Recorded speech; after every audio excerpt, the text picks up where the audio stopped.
Hello, I'm Becky Wright from Leaf Workplace Wellbeing. This short video will give you some ideas on how to speak with those working remotely about their mental health and well-being. I mean, let's face it, we are not all naturals at having searching conversations. Time to Change compiled from a survey by YouGov that nearly a third of people in England admit that they would feel uncomfortable asking someone close to them about their mental health problem. We avoid asking people because we worry that it would make the other person feel uncomfortable or embarrassed, or sometimes we just think it's absolutely none of our business. Or we wouldn't want to say or worry the other person, we wouldn't want to talk about it with them and then maybe wouldn't know how to help someone. So here are some tips for you. Your opening conversation, you can simply just say, "How are you?" They may say, "Well, I'm fine." So really, is everything okay? The tone when asking this type of question is really important, as well as our body language. If this takes place on the telephone, your tone of voice is really important, so try and stay calm. It reassures them that we are really wanting to know rather than just going through the motions of asking. Even if someone feels unable to talk at the moment, let them know that you'll be there to listen when they're ready. Let them share as much or as little as they want to. Try and keep your questions open. So, can you tell me more about how you are at the moment? Give them time to answer rather than jump in with another question. In my mind, I count to 3 in my head. Silences are fine.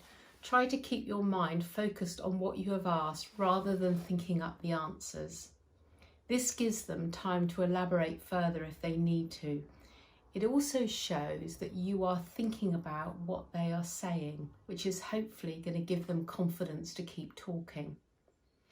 Let them lead the conversation and discussion at their own pace. Avoid putting pressure if they aren't ready to talk about things. Talking can actually take an awful lot of trust and courage. You might find that they find it difficult to talk about things. They may feel slightly overwhelmed at times, but it will be a release for them. Avoid attempting to diagnose or second guess their feelings. You know, you're not a trained counsellor or medical expert. So avoid trying to provide a solution. Unconditional active listening is so important. Try and keep your questions open-ended. What, when, how, who. Avoid the why question, as it can feel a bit threatening, especially if someone is feeling vulnerable. Just listen really carefully to what they tell you. You could try repeating back what they've said to you to ensure that you've understood it. So what you're saying is ... You don't have to agree with what they're saying, and you're showing that you really understand them and how they feel. You're letting them know you respect their feelings. Repeating something back to somebody is actually a really good way to reassure them that you have their undivided attention and that you're hearing it clearly. You're not putting your own interpretation onto the conversation. Offer them help in seeking professional support and provide information on ways to do this. You may already have an employee assistant program they could call. They could speak to a mental health first aider, or they could go to their GP, but try not to take control of the situation. Some useful questions I might ask are, have you talked to anyone else about this? Would you like to go and get some help? Would you like me to support you in this? Or if someone is very reluctant to get help, do you have someone you trust you can speak to?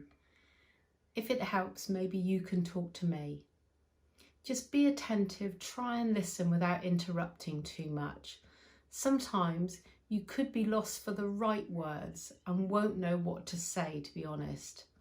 So I would say, to be honest, I really don't know what to say right now, but I'm just really pleased that you shared this with me. But we do need to know our limits. If you believe that they're in immediate danger, or have injuries that need medical attention, you must really take action to ensure that they're safe. More details on dealing with a crisis I will put in the information below the video. The fact you want to help someone is really important right now. Thank you for listening.